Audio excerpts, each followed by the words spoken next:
যৌন ক্ষমতা প্রচন্ড করতে চান তাহলে আজকের এই ভিডিওটি দেখুন। আশা করি আপনার সমস্যা যদি থেকে থাকে আজকের এই ভিডিও থেকে সমস্যাটা স্থায়ীভাবে পার্মানেন্টলি ভাবে দূর করে নিতে পারবেন। আসসালামু আলাইকুম।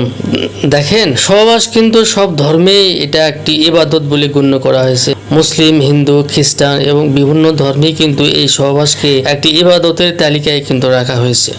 যারা সেকুলার আছে তাদের কথা বাদ দেন, যারা আল্লাহকে বিশ্বাসই করে না, কোনো ধর্মকেই বিশ্বাস করে না, তাদের কথা বাদ দিলাম। এই সহবাস কিন্তু ইবাদত। প্রত্যেকটা জিনিসের কিন্তু দুইটা সাইড আছে, ভালো আছে, খারাপ আছে। সহবাস যদি আপনি স্ত্রীর সঙ্গে করেন সেটা হবে ইবাদত, আর যদি আপনি এটা স্ত্রী ছাড়া অন্য কারোর সঙ্গে করেন তাহলে এটা অবশ্যই গুনার কাজ হবে। তো এই গুনার কাজের কথা আপনারা এই বিষয়ে কম বেশি সকলে অবগত।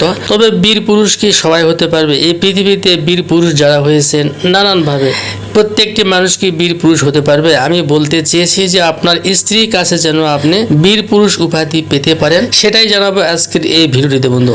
তবে এই যৌন মিলন আপনার যদি যৌন ক্ষমতা ব্যাপক করতে চান এবং যৌন ক্ষমতা প্রচন্ড করতে চান তাহলে আজকের এই ভিডিওটি দেখুন। আশা করি আপনার সমস্যা যদি থেকে থাকে আজকের এই ভিডিও থেকে সমস্যাটা স্থায়ীভাবে পার্মানেন্টলি ভাবে দূর করে নিতে পারবেন। বন্ধু, স্ক্রিনে দেখছেন একটি কন্দ, এর নাম ভিউ কুমড়া। এটা কবিরাজি ভাষায় ভিউ কুমড়া বলে। তবে এটি অত্যন্ত পাওয়ারফুল একটি ভেষজ আয়ুর্বেদিক চিকিৎসায়। এই ভিউ কুমড়া যদি আপনি আমার কথা মতো খেতে পারেন, আমি চ্যালেঞ্জ দিয়ে বলতে পারবো যে শরীরের মধ্যে এমন রসায়ন শক্তি আসবে আপনি বীর পুরুষ হয়ে যাবেন ইনশাল্লাহ। এতে কোনো সন্দেহ নাই। এই ভিউ কুমড়া নিয়ে 50 গ্রামের মতো পাটায় বেটে নেবেন এবং এর সঙ্গে 1 কাপ কাঁচা দুধ নেবেন। দুইটি একসঙ্গে মিক্স করে সেখানে 1 চামচ মধু মিক্স করবেন এবং 1 চামচ চিনি মিক্স করবেন। এই 4টি একসঙ্গে পেস্ট করে আপনি প্রত্যেক দিন সকালে খালি পেটে মাত্র একবার করে খাবেন।